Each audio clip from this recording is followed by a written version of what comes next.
Ok, ok.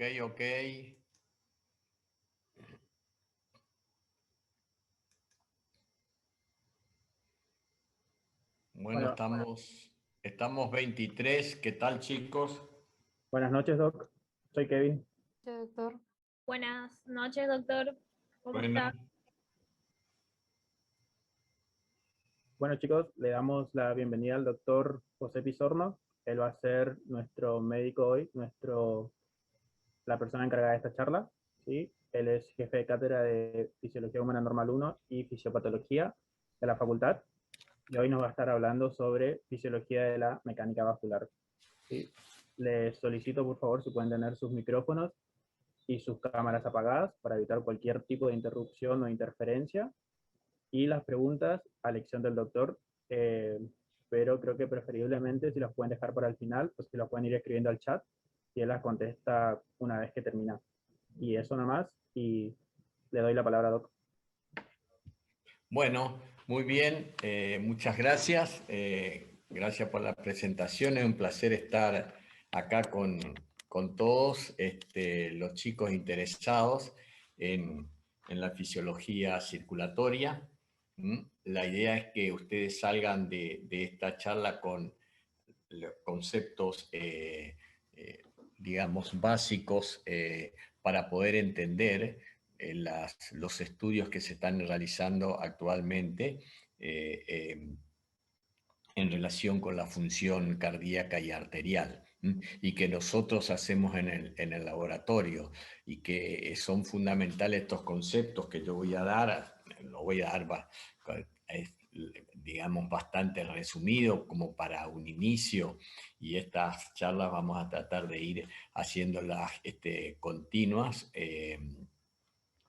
periódicamente, periódicamente pero continuas, sin interrupciones, y cada vez ir profundizando un poquito más en el tema. Así que voy a compartir pantalla.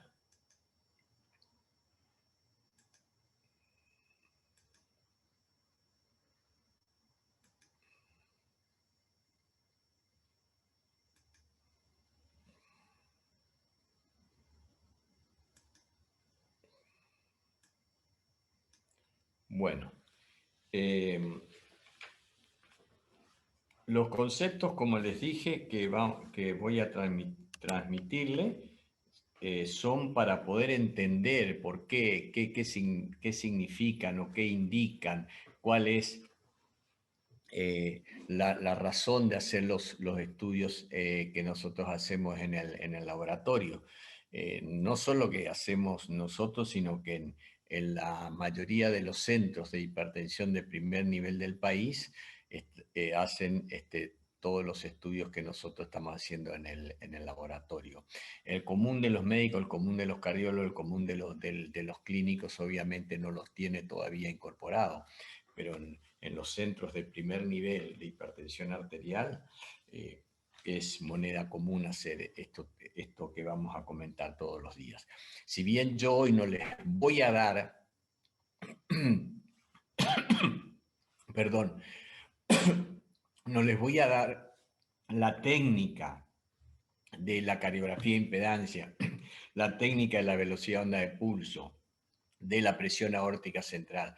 Yo voy a dar los conceptos fisiológicos que se aplican después en los estudios. Después vamos a ver cómo se hace técnicamente, cómo se hacen técnicamente cada uno de estos estudios. Bueno.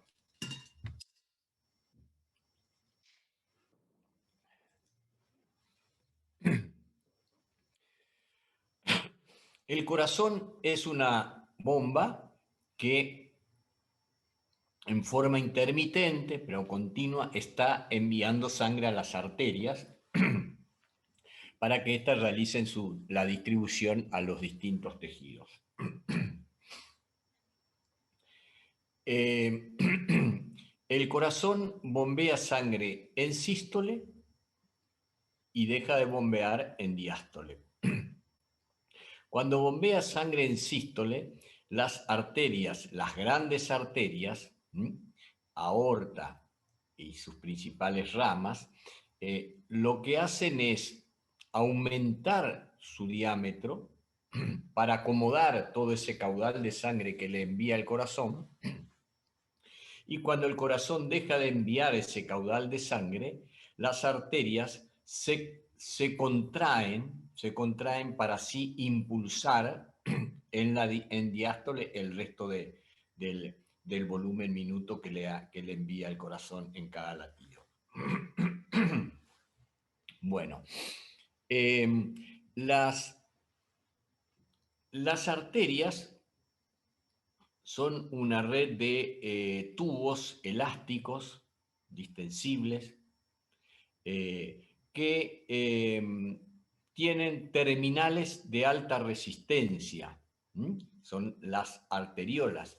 Las terminales de alta resistencia están actuando como un filtro hidráulico en el cual convierten el flujo, el pulsátil de sangre en un flujo continuo en los capilares y su distribución a los tejidos. Este circuito es similar a los circuitos eléctricos. Las arterias poseen para eso fibras elásticas, o sea, elastina.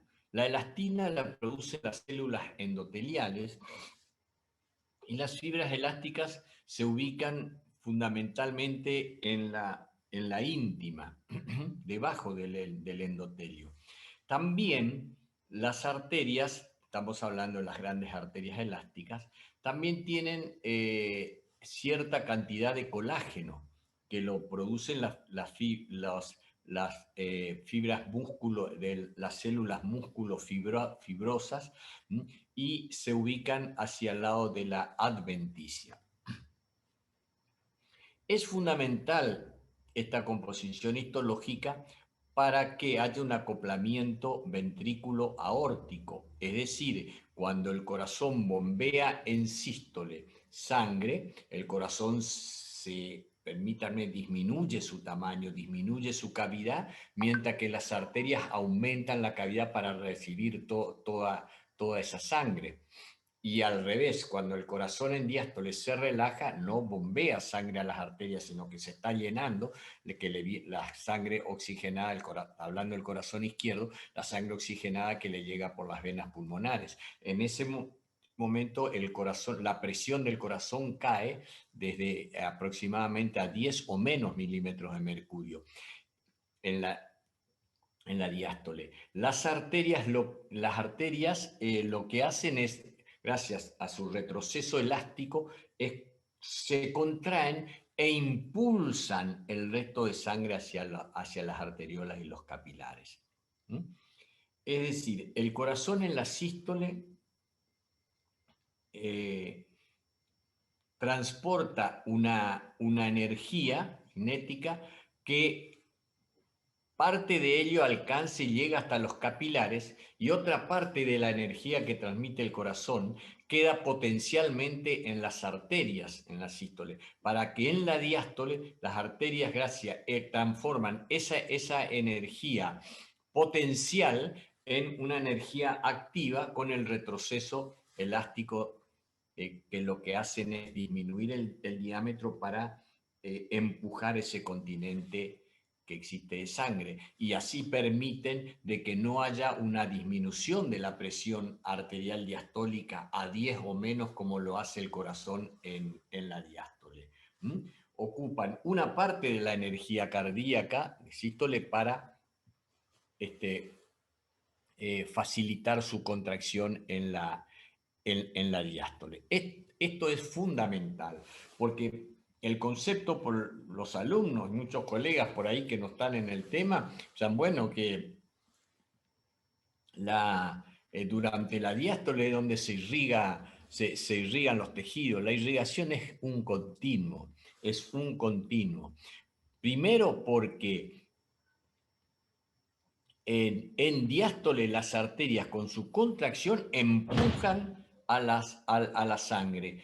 y además los capilares, los arteriolas son un filtro de alta resistencia, filtro hidráulico que permite que ese flujo que sale ya hacia los capilares sea continuo. Es decir, que ahí no se diferencia sístole ni diástole.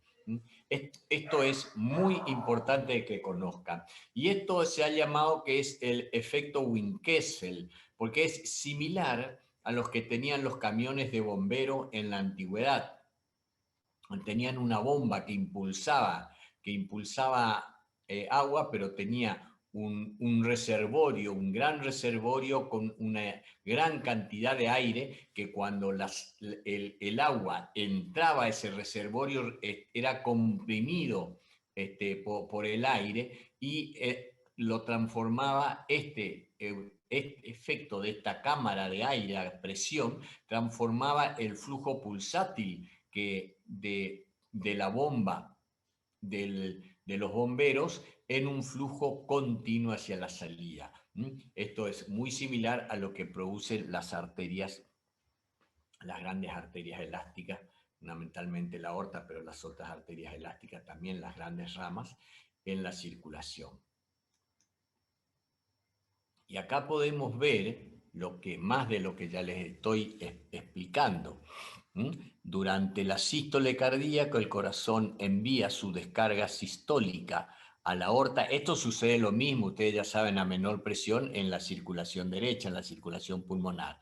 Acá en la sistémica, la aorta aumenta su diámetro, porque esto es lo que la complacencia hace, un cambio de volumen ante un cambio de presión. Las arterias elásticas y sanas son muy complacientes, se distienden lo suficiente, con esto pueden acomodar una buena cantidad de sangre sin elevar mucho la presión sistólica, porque no se olviden de que la presión arterial depende, después vamos a ver los factores determinantes, pero sabemos que depende del continente y del contenido. Si en un sistema de continente y contenido se aumenta el contenido, pero no se aumenta el continente, la presión sube. Ahora, si se aumenta el contenido y también aumenta el continente, la presión o no sube o sube poco. Y al revés, si disminuye el contenido y el continente no se achica, la presión va a disminuir. Entonces, durante la sístole, lo que hace la aorta es aumentar su diámetro y así evita que la presión no suba mucho, la presión sistólica.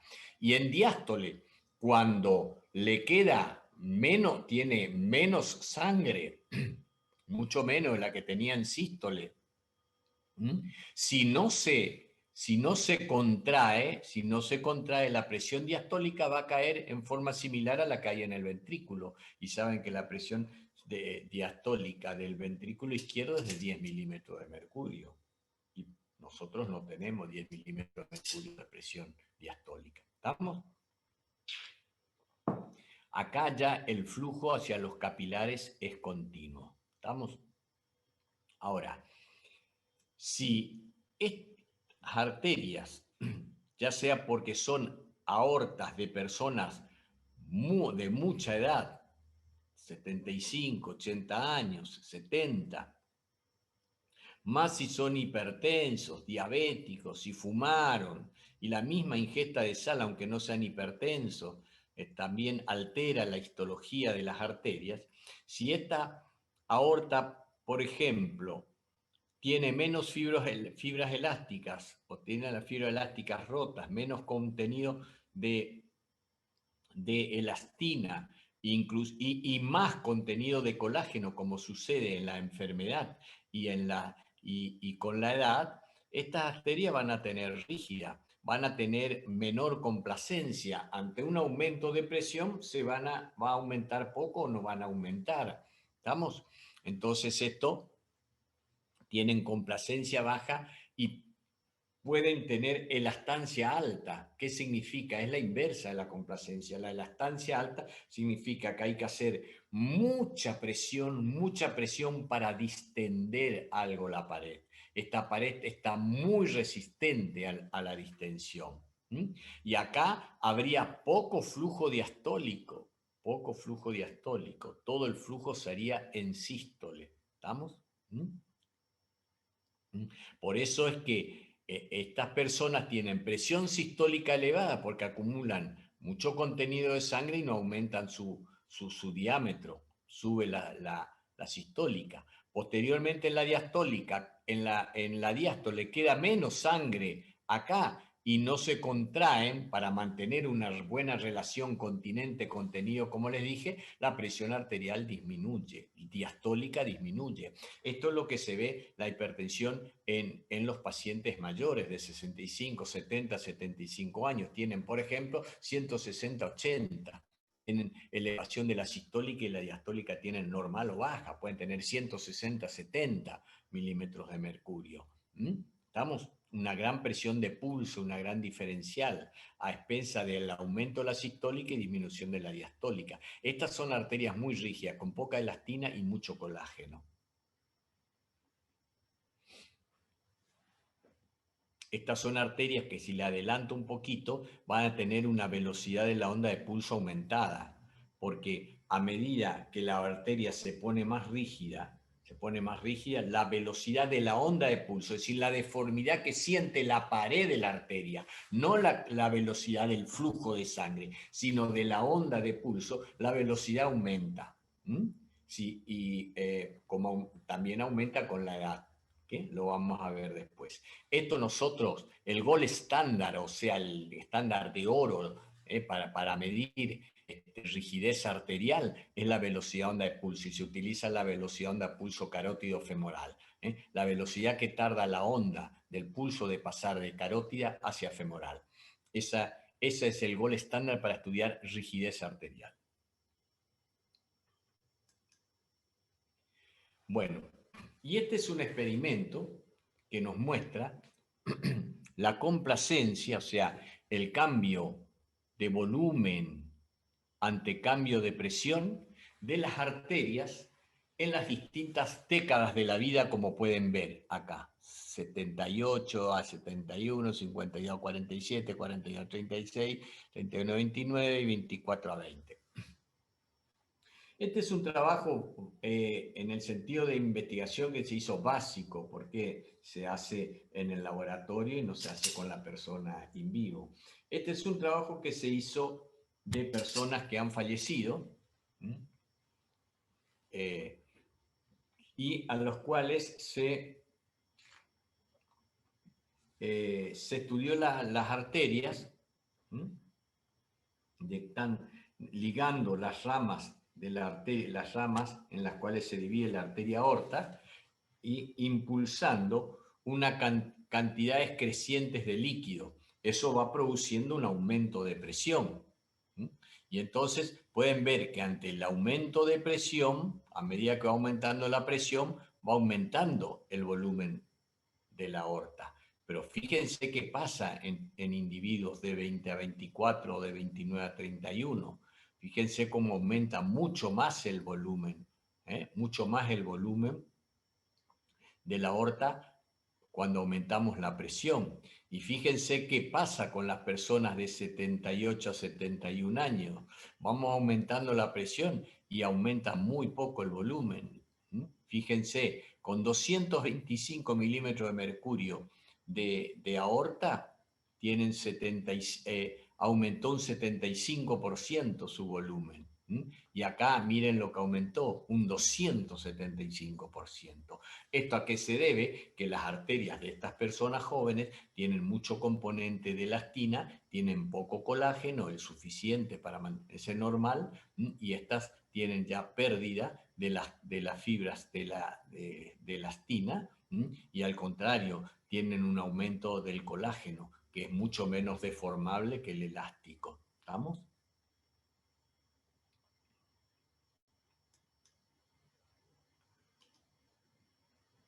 Es decir, si le medimos velocidad de onda de pulso, estas personas van a tener una velocidad más rápida de la onda de pulso. ¿Mm?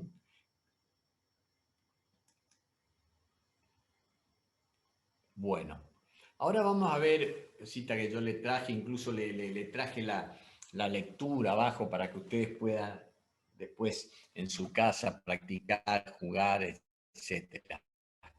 Condición de control donde el volumen flujo cardíaco, QH, ¿sí? Es de 5 litros por minuto, se impulsa esto a la aorta, sube la presión de media de la aorta a 100 milímetros de mercurio y el flujo a los tejidos es de 5 mililitros minuto, o sea, el volumen minuto se distribuye totalmente y después regresa hacia, como sangre venosa ya hacia el corazón derecho. Y acá sirve para recordar flujo, en este caso flujo a los tejidos, flujo es igual a presión sobre resistencia, ¿no? Bueno, la presión acá es 100 y acá ponemos una resistencia en general se mide en dinas, pero acá está medida en milímetros de mercurio en litros minuto. Entonces, vemos 100 sobre 20, 5 litros minuto. Ahora, vamos a ver qué pasa cuando el corazón, el sistema circulatorio aumenta bruscamente el volumen minuto a 10 litros. Bueno, si aumenta súbitamente en el corazón va a tener mayor flujo el corazón que en los tejidos, en un instante, en un primer momento, hasta que va a elevar la presión, se va a elevar acá y se va a igualar el flujo a los tejidos al volumen de sangre que expulsa el ventrículo izquierdo. Fíjense, acá lo que hace es sube la presión, había una diferencial de 10 y 5, se va acumulando sangre que va elevando la presión en la arteria hasta 200 milímetros de mercurio, casi se duplicó el volumen minuto, se duplica la presión arterial y en ese momento se iguala el flujo que sale del corazón con el flujo que irriga a los tejidos.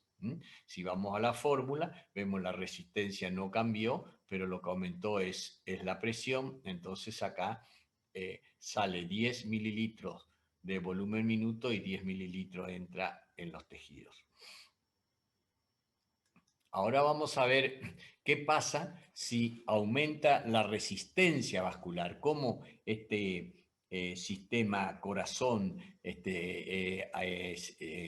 vasos sanguíneos actúa. Si hay un aumento brusco instantáneo en la resistencia periférica, vemos la resistencia acá era 20, bueno, acá resulta que es 40, hay un súbito aumento, entonces, como esto que estaba saliendo con 5 a 5 litros minuto a una determinada resistencia, pronto aumenta la resistencia, esto impide el flujo, porque resistencia es inversamente proporcional al flujo. En un primer momento el flujo va a ser menor del que era antes, hasta que este exceso de volumen minuto que se acumulaba porque había menos, acá había 2,5 litros minuto que pasaba a los tejidos, acá lo que hace para igualar el volumen, el flujo del corazón con el flujo de los tejidos, la presión arterial aumenta a 200 milímetros de mercurio en forma proporcional a la resistencia periférica que aumentó un 100%. Y acá también aumenta un 100% la presión arterial media. Está sonando, a ver si es que no me están comunicando algo ustedes, si está saliendo todo bien o no.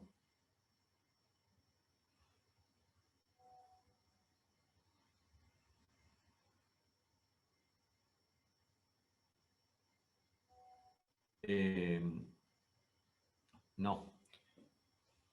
Están escuchando todo bien, ¿no es cierto? Sí, doctor, perfecto. Bueno, Sí, doctor. por ahí si hay algo que nos sale, por ejemplo, si hay algo que nos sale, bueno, ustedes me avisan directamente por acá, porque aunque por ahí si no está saliendo el sonido, por ahí me pueden informar por acá, o si no, porque por ahí a veces avisan por WhatsApp y uno está mirando, entonces yo no me distraigo por el WhatsApp. Bueno, esto les traigo acá, saliendo un poco ya de la compliance, en la estancia, eso que vamos a volver, pero le traigo esto acá porque yo siempre le digo cuando doy regulación de la presión arterial, que bueno, los factores determinantes son los que figuran en los libros, ¿no? Frecuencia cardíaca, volumen minuto, es decir, por resistencia periférica. Cuando hablamos de resistencia tenemos que pensar de arteriola, en arteriola, y cuando hablamos la resistencia periférica o resistencia vascular sistémica que le llamamos. Pero hay otro tipo de resistencia que se da en las grandes arterias elásticas y que es la impedancia, que es la resistencia al flujo pulsátil. Eso es lo que se mide en aorta. ¿Estamos? Bueno, y acá sabemos el índice cardíaco, frecuencia cardíaca, el volumen de stroke. Cuando ustedes lean, porque esto es también terminología médica y la literatura médica de avanzada y reciente viene la mayoría, no toda, pero la mayoría en inglés, volumen de stroke se refiere al volumen sistólico.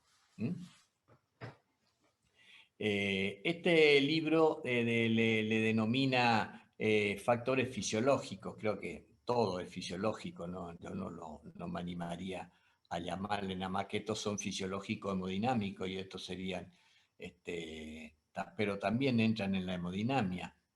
Bueno, esto determina la presión arterial, pero existe otro valor que yo les suelo comentar, otro concepto, otra función de la arteria, que aún con el mismo volumen minuto y la misma resistencia periférica, va a cambiar la presión arterial, por ejemplo, si el paciente tiene la compliance arterial disminuida. Si tiene la compliance arterial disminuida, las arterias, y esto estamos hablando de grandes arterias, porque acá no estamos hablando de capilares ni de arteriolas, la compliance arterial disminuida va a tener la elastancia aumentada, o sea, va a tener rigidez arterial. Entonces, la rigidez arterial a una persona que tenga el mismo volumen minuto y la misma resistencia periférica le cambia la presión arterial, le va a aumentar la sistólica y le va a disminuir la diastólica. ¿Estamos? Independientemente, sin que cambien estos valores. ¿Estamos? Por eso esto también debe ponerse en la fórmula como un factor determinante de la presión arterial. Bueno, y el volumen arterial, bueno, eso por ahí podría entrar, acá esto se habla de volumen de líquido, pero bueno, podría entrar acá, cuanto mayor es la compliance, mayor va a ser el volumen. ¿Estamos? Y acá lo que le estoy anticipando ya es la forma de la onda de pulso, si se grafica la onda de pulso. ¿Estamos?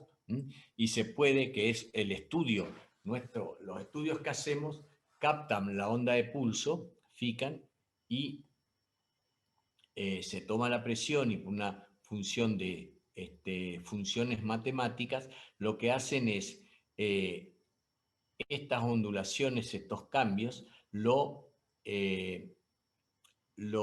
analogan a distintas presiones en milímetro de mercurio, ¿no? Y entonces el pico de la onda de pulso está indicando la presión arterial sistólica y acá el inicio, la base, la presión arterial diastólica. Y también se puede medir, como acá ven la fórmula, la presión ya lo hace el software, entonces nosotros no lo medimos, ya está, y está validado por las sociedades científicas. Y la presión arterial media, en la cual está tomando la presión en relación con el tiempo. Estamos, presión ante cada cambio de tiempo, una sumatoria de la presión con el tiempo, con los instantes. Acá es la duración de la onda. ¿Estamos? Entonces, todo esto nos medimos cuando medimos la velocidad de la onda de pulso. Cuando una persona tiene elevada la velocidad de onda de pulso, tiene un riesgo vascular alto. La principal causa de mortalidad, o sea, de enfermedad y de muerte a edad prematura, son las enfermedades cardiovasculares. Y el tener una velocidad onda de pulso elevada ya nos transforma en un individuo de alto riesgo cardiovascular. La onda de pulso cambia con la edad, porque justamente en la edad son más complacientes y en edad temprana y en edad ya más antigua son menos complacientes porque son más rígidas. Acá tienen menos elastina y más colágeno. Acá tienen mucho más elastina y poco colágeno. ¿Estamos? Esto es más de lo mismo, con mayor medida nada más.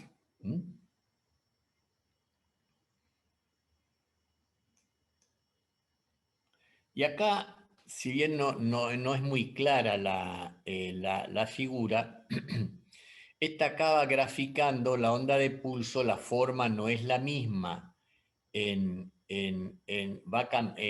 todas las partes de la aorta, ¿no? Va cambiando,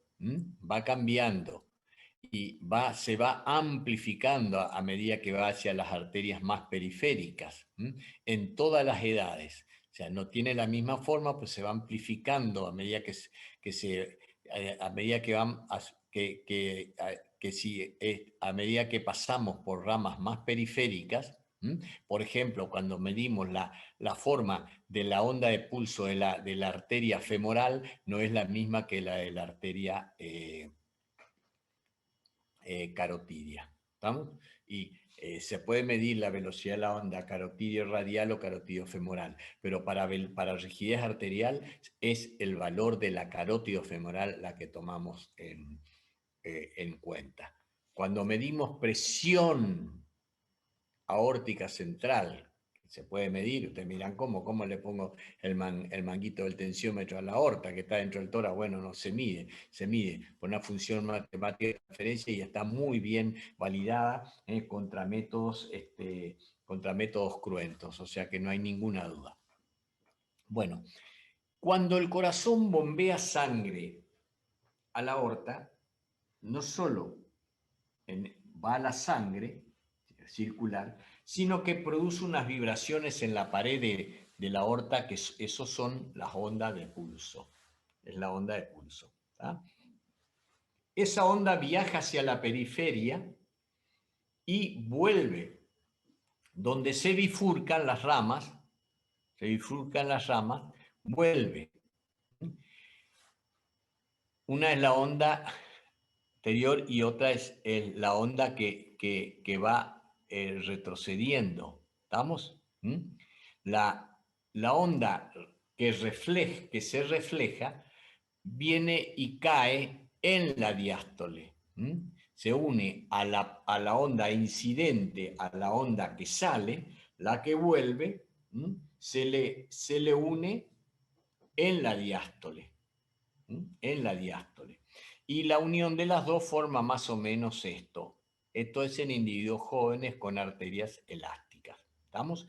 La velocidad es más lenta, se refleja la onda como que rebota y vuelve más lentamente, entonces le agarra a la otra onda que sale, la agarra en diástole. ¿Estamos? Ahora, cuando la persona tiene enfermedades cardiovasculares o tiene más edad, la velocidad de la onda es más rápida, o sea, la incidente, la que se va del corazón hacia circulación es más rápida y la que vuelve también, la agarra en sístole la que vuelve, y esto al chocarla en sístole produce una elevación que se llama aumentación de la onda de pulso. Y esto no es una aumentación gráfica nada más acá, sino ustedes pueden ver, porque acá está presión, ¿Estamos? Entonces, no solo que es una gráfica, sino que esto hace que aumente la presión. El índice de aumentación, es decir, cómo eleva la sistólica la onda que se refleja. Esto produce además una mayor presión, eleva más la presión sistólica, que ya está elevada en una arteria rígida porque no se distiende bien. La eleva más esto, produce un gran aumento de la poscarga. Es decir, los pacientes que tienen aumento de la presión sistólica tienen poscarga, todo lo que tiene aumento de la presión, pero esto más aumento de la poscarga, y esto es un trabajo extra que se le da al corazón. Este es el sentido, después lo que vamos a medir, y cuando ustedes hagan, los que van al laboratorio, o por ahora no se puede ir, pero vamos a ir dando charlas y vamos a hacer simulaciones como que estamos haciendo, entonces nosotros vamos a poder observar esto. Incluso podemos hacer filmación también, si me permiten, después a pacientes cuando hago en mi consultorio, hacer filmación, y eso lo vamos a pasar como práctica a los que quieren estar con nosotros en el laboratorio. Bueno, y ahora cualquier cosa después, los conceptos que queden no claros me lo preguntan, vamos a tratar de una vez que termino, yo voy a tratar de terminar ahora no más de 15 minutos, y después dejamos unos 10 minutos para preguntas, si quieren. ¿Estamos? Bueno. Ahora yo le voy a mostrar un estudio real, acá no puse el nombre simplemente, y es de una paciente embarazada que estaba alrededor de la semana 32-34. Fíjense, todo esto verde es lo normal, el rango de normalidad del índice cardíaco. Ustedes saben que el índice cardíaco es volumen minuto sobre la superficie corporal. No es lo mismo tener 3 litros de volumen minuto en una persona de unos, siempre digo, de unos 60 con 58 kilos, que en una persona de 2,02 o 1,94 y 130 kilos, ¿no? 3 litros seguramente es muy poco para esta persona grande, y para esta persona pequeña está perfecto. Bueno, acá el índice cardíaco ya es la adecuación del volumen minuto sobre, fíjense, 4,4, pero el índice cardíaco es 2,3, está menos del rango. O sea, una persona que está teniendo bajo índice cardíaco. O sea, y uno necesita un índice cardíaco adecuado para irrigar bien a los tejidos y nutrir los tejidos. Miren lo que tiene, una resistencia vascular muy elevada. Pasa el límite, el índice de resistencia, ¿estamos? Pasa el límite, muy elevada. Esto ya causa la hipertensión. Tiene una complacencia buena, que es muy frecuente en las embarazadas, es decir, una complacencia baja, quiero decir, no, bueno, esto baja. Ante un cambio de presión se distiende la arteria, pero no tanto. Acá me gustaría que esté acá alta, ¿estamos? Que entonces quiere decir que tiene una buena elasticidad la arteria, o sea que tiene una buena complacencia, una buena elasticidad. Acá tiene poca elasticidad y además un vasoconstricción. ¿Estamos? La presión arterial, fíjense, estaba medicada, pero 129/87. Si uno dice está dentro de este rango, y dice no, está normal, y sí, pero hay que ver otras cosas además de la presión.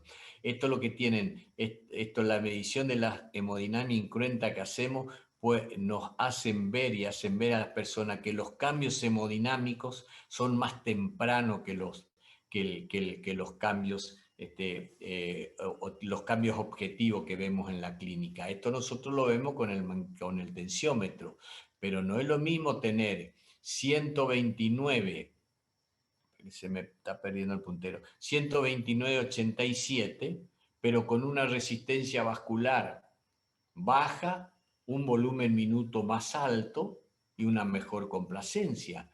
Eso está en un estado hemodinámico muy bueno.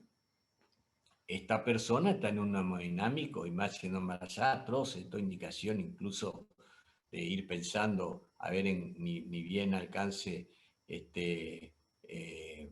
una determinada edad gestacional y de pronto sacar rápidamente o plantearse la interrupción del embarazo en estos casos, ¿no? ¿Estamos?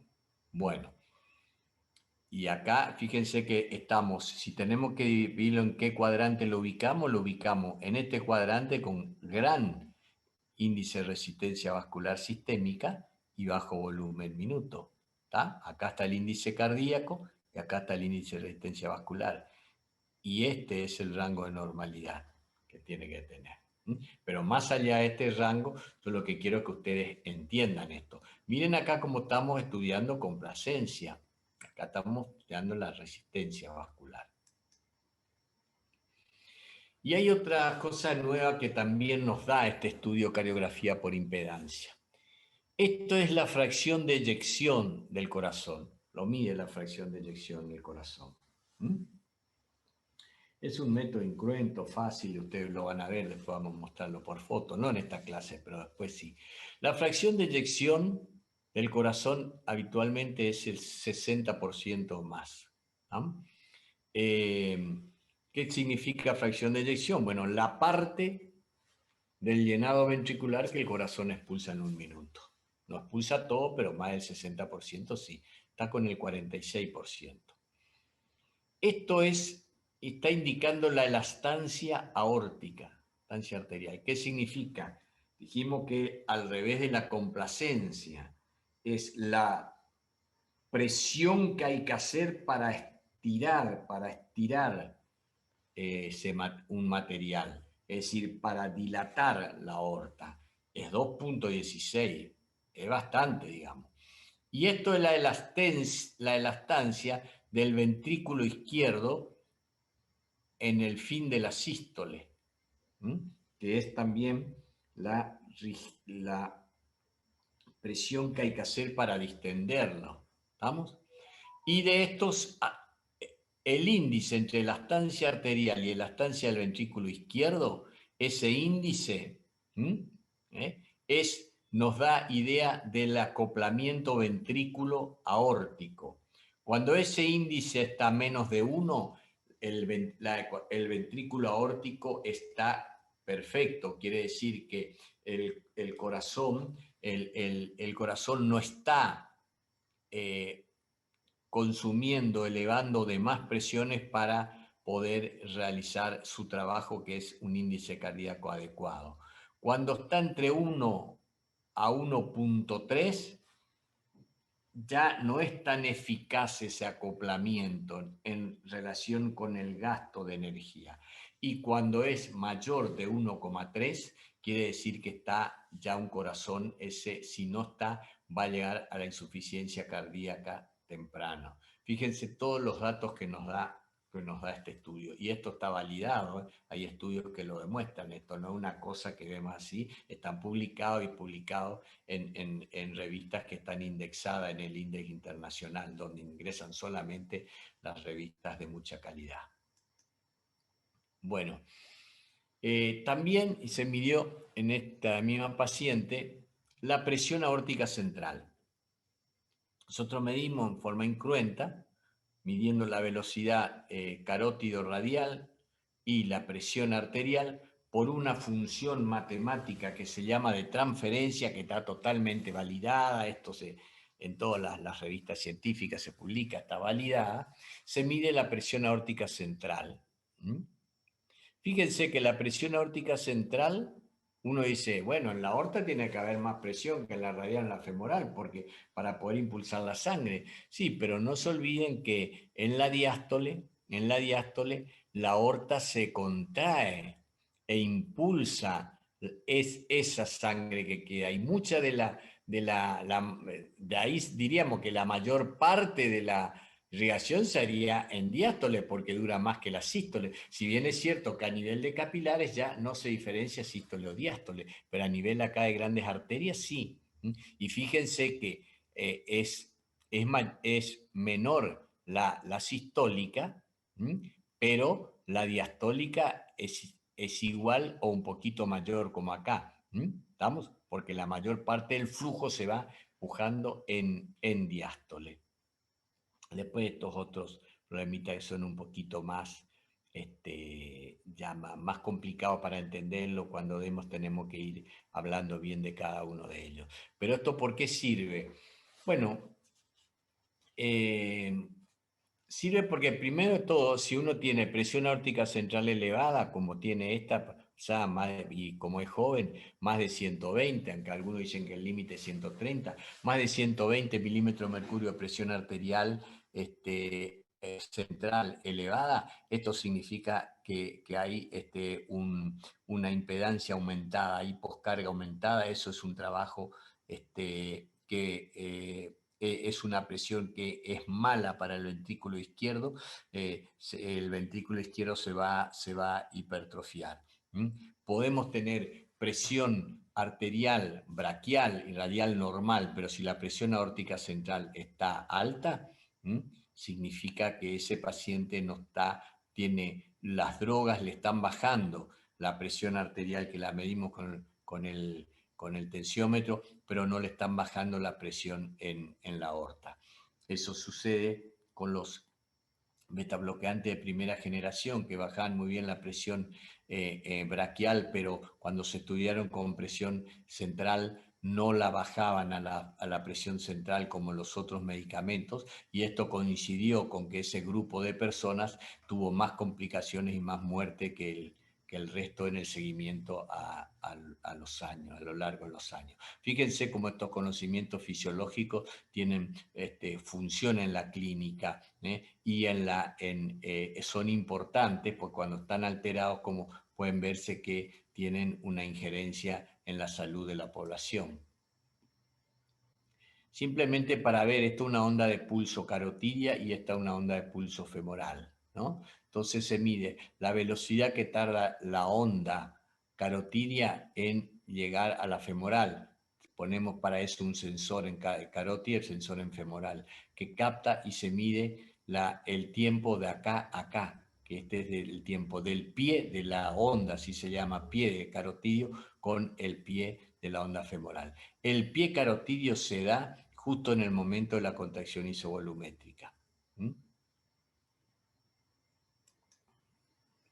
Bueno, yo le mido la onda de pulso. Usted me dijo, doctor, usted me dijo que es distinta en personas más jóvenes que en personas de más edad. Bueno, ¿cuándo yo sé si le hago una velocidad de onda de pulso y sé si esa paciente está con velocidad de onda de pulso normal o no? Bueno, eso ya se ha hecho, se han hecho estudios sobre gran cantidad de gente, miren, 1.455 sujetos sanos, porque si no, no podemos saber, ¿no? Si ya son enfermos, bueno, van a estar elevados por la enfermedad, pero los sujetos sanos. Y acá tienen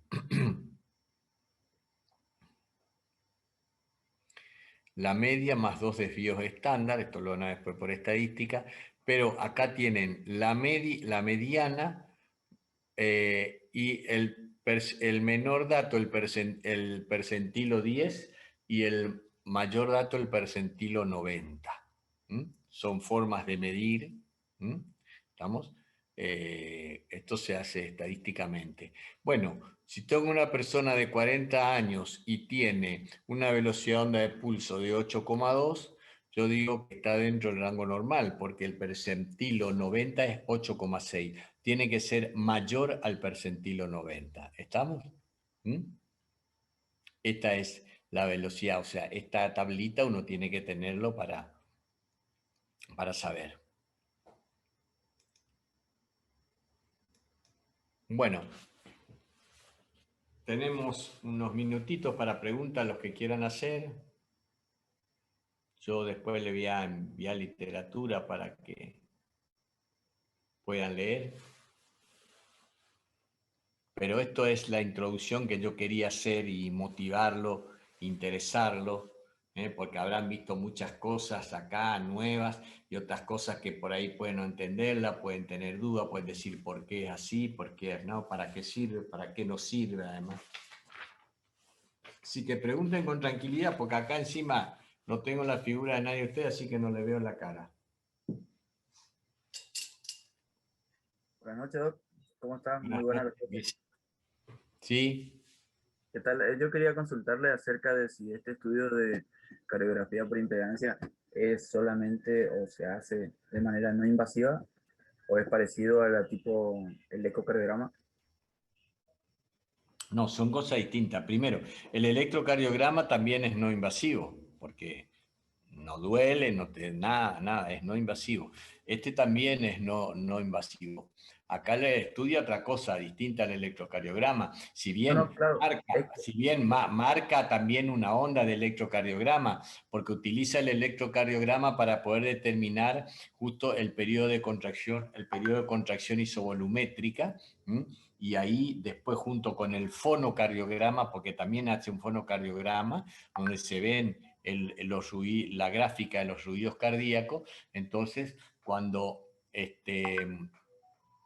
puede determinar el periodo de eyección y el final del periodo o sea, determina bien el periodo de contracción isovolumétrica y el periodo por la onda después de impedancia, el periodo de la descarga sistólica. Eso lo determina. Entonces, ¿qué es lo que hace? Okay, ¿cuál es el sentido? ¿Por qué se llama impedancia? Impedancia es resistencia. Y esto es de cardiografía por impedancia, impedancia eléctrica. Lo que mide es el tiempo o la resistencia que tiene el paso de una corriente mínima, ínfima, que es menor que la del electrocardiograma, ni aunque se moje, ni aunque esté mojado, no le produce nada, es mínimo, ¿no? Entonces, ¿qué va? El tiempo que tarda la corriente eléctrica de pasar desde la base del cuello hasta la base del tórax, que es el apéndice sigmoide. Entonces, cuanto más rápido pasa, tiene menos impedancia. ¿Estamos? Y cuando menos rápido pasa, tiene más impedancia, más resistencia. ¿Y de qué depende la resistencia en el cuerpo? Bueno, como en todos lugares, el líquido, el agua, disminuye la resistencia, disminuye la impedancia, tanto es así que nuestro AOT hay ya, pero lo mismo uno le da órdenes de precaución, o sugerencias de precaución. Ahora hay interruptores en todas las casas, pero más antes cuando no había, inclusive nos decían que no toquemos los enchufes húmedos, que no nos acerquemos a las cosas eléctricas si estamos húmedos, porque se sabía que la corriente eléctrica afectaba más cuando había humedad, o sea, va más rápido, ¿entienden? Entonces, fíjense lo que utiliza esto. Los sensores están midiendo la impedancia del tórax, que es variable, varía con el ciclo cardíaco. En el momento de la eyección, de la descarga sistólica, la impedancia disminuye mucho, porque se acumula líquido en la aorta, entra líquido al tórax y en ese momento disminuye la impedancia. Ese cambio de impedancia lo traduce después en mililitros y eso nos da la descarga sistólica. La descarga sistólica. Entonces ahí tenemos carga sistólica. El electro, además de determinarlo bien el periodo de contracción isovolumétrica que es a nivel de la onda T, del vértice de la onda T, además, por otro lado, el electro nos da la frecuencia cardíaca. Entonces, la frecuencia cardíaca más la descarga sistólica nos da el volumen minuto. Y si se toma la presión arterial, se toma la presión arterial y entonces ahí se saca la resistencia vascular sistémica, porque sabemos que presión arterial es igual a volumen minuto por resistencia vascular sistémica. Entonces, tenemos el volumen minuto, tenemos la presión, nos falta la resistencia, hacemos un pasaje de término y obtenemos ahí la resistencia, se obtiene en forma indirecta, pero totalmente validada, de pasaje de términos. Si no, no sirve la matemática. Está bien, es perfecto como mide en dinas, se mide la resistencia acá. ¿Estamos? Entonces ahí tenemos eso. Después la complacencia también lo hace cambio, que mide durante los cambios de presión que hay con la cantidad de descarga sistólica, ¿no? Cuanto mayor es la descarga sistólica, cómo influye sobre la presión, eso nos da el valor de la complacencia. O sea, basándose en estos datos, en algunos datos directos va tomando datos indirectos que están perfectamente validados. Y bueno, fíjense así, usando esto mismo también sacan la fracción de eyección, que antes lo podíamos saber solamente por ecocardiografía, ¿no? Y saca por otro medio la fracción de eyección. Y el acoplamiento ventrículo aórtico también. Nos está hablando si estás teniendo un sufrimiento ese ventrículo porque hay mucha elastancia aórtica. El cociente, elastancia aórtica sobre la estancia de fin de sístole es muy positivo, por ejemplo, y eso es malo. Ya después cuando veamos eso exclusivamente y vamos a mostrar gráficos, van a ir entendiendo y le va a gustar porque van a estudiar los distintos puntos de la onda de impedancia. Yo antes siempre lo decía, de pata ya me olvidaba de decir y entrando en otros temas donde se habló de cardiografía e impedancia lo volvieron a nombrar. Esto fue ya iniciado por varios, pero fue utilizado por primera vez en forma importante por Kubitschek. Kubitschek era un investigador de la NASA. Entonces, cuando estaban queriendo nos mandaban los astronautas al espacio, les interesaba medir qué pasaba con la hemodinamia central. Y entonces desarrollaron este sistema de cardiografía por impedancia. Los que primero lo utilizaron fueron los astronautas en la NASA. Y al principio era criticado por todo lo que decían, no, la medición tiene que ser cruenta, esto no es así.